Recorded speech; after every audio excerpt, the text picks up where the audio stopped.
Good morning, Laguna Woods. Welcome back to what we're calling Finding God series of shows this week.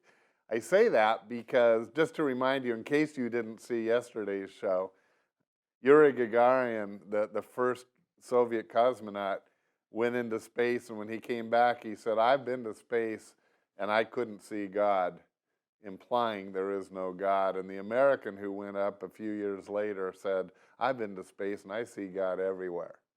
Well, we're looking for God. We're coming at life and the universe and the world and everything in it from that perspective. Well, Joan, my guest this week, she has an interesting example of things that just it takes so much faith if all things happen by chance. Right. Our verse for today, well, my verse for the day, and I think Joan has a verse for the day. I'm kind of looking in each of these things that we're looking at from the perspective of the 6 days of creation. Because when God creates, he leaves his imprint on that thing. And on day 5, it said, God said, "Let the water teem with living creatures, and let birds fly across the earth, across the expanse of the sky." So day 5, God created the birds and the things that live in the sea. What's yours? My verse is from Job. He said, "But ask the animals, and they will teach you, or the birds in the sky, they will tell you, or speak to the earth, and it will teach you, or let the fish of the sea inform you. Which of these does not know that the hand of the Lord has done all this?" That's Job 12, 7 through 9. I absolutely love that do because it's too. as if that should be that is our verse for the day. but the fact of the matter is, Job, well, actually, was that Job speaking or Yes. one of the people? Okay, so Job is basically saying, so look at these things. Yes. They declare God.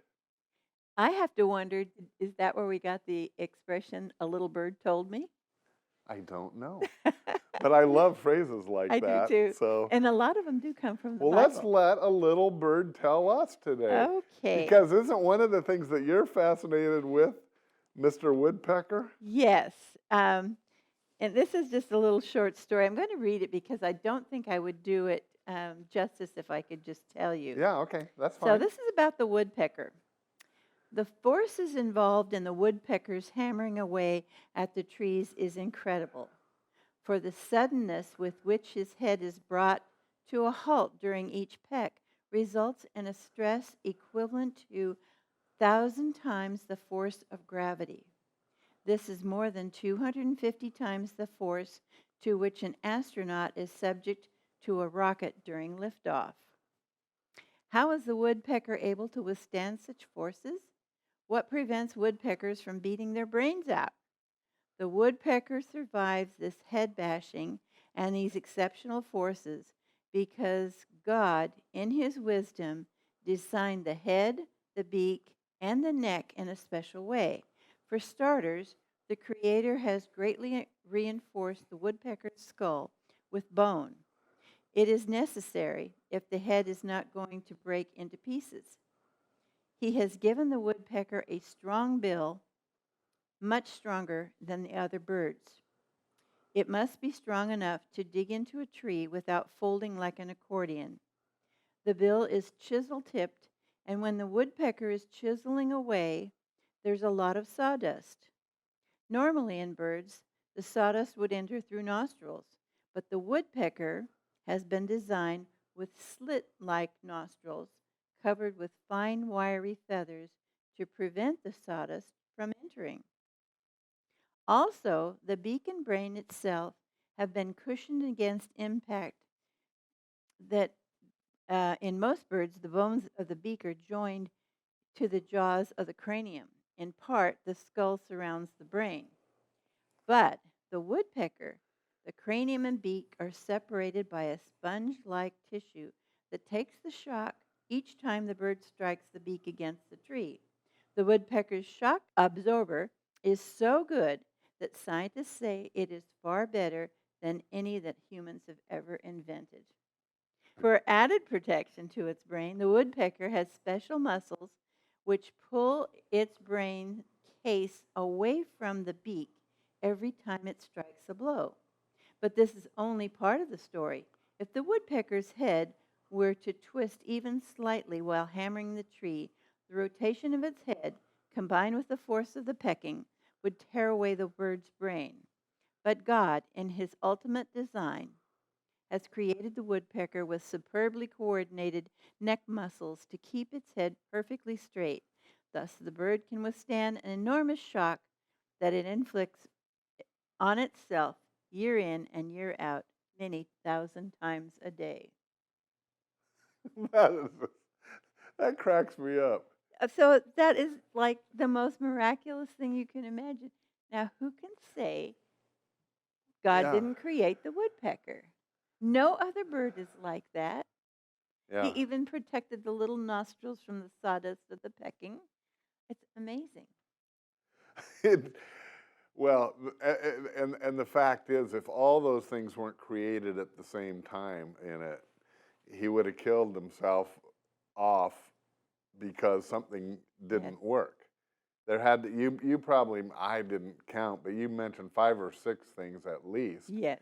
That have to all be in place. Yes. At the time of creation, rather than an evolution of changing, because if any of those weren't in place, that pecking would basically kill it off. So it's pretty amazing. I love it. I love it. And has a shock absorber. You know, I mean, who There's knew? so many things like that, though. That's just amazing. And that's one, though, that you particularly have enjoyed thinking about. Well, has there been woodpeckers in your life? Well, I think that's the thing that caught me the most is that the woodpecker is such a common bird. Everybody has seen woodpeckers. You've watched them. Yeah, although not so much in in Southern California. Up in the mountains. Oh, actually, when I lived in Napa, there were a lot of them. Oh, there were? Yeah, my daughter had a huge 100-year-old oak tree in her yard. Yeah. And we watched them all the time. See, but they also peck in telephone poles, so that's where you'll see them in the city. Really? They'll use a telephone pole to hide their little nuts and things that they're going to eat later. Oh. Someone told me that know that they actually take acorns and put them in the tree because the acorn has a little worm in it. And when the little worm develops inside the acorn, then that's their protein. So there's all these little things that is amazing about this one little bird. Well, animal after animal, it's like that. And I know for me, I'm very fascinated by the salmon. Yes. Who can be born in a lake or something, or in a stream, swim out 5 years in the ocean, and go right back. Yes. And find the exact place and fight to get there. The other one I just love salmon. Animal that does that is the otter, the sea otters. They go down really deep and get the food, the shells and food from the bottom, and come up, and they know exactly where their baby is. They left that baby floating there, and they know exactly where it is when they come back up again. It's amazing. So bottom line, friends, we're choosing to say, Joan and I, that we're seeing God in these things. I understand that, just like Yuri Gagarin said, I see no God. I understand that people can try to explain this stuff away. It's just chance. Or I've heard about the salmon, or probably the otters.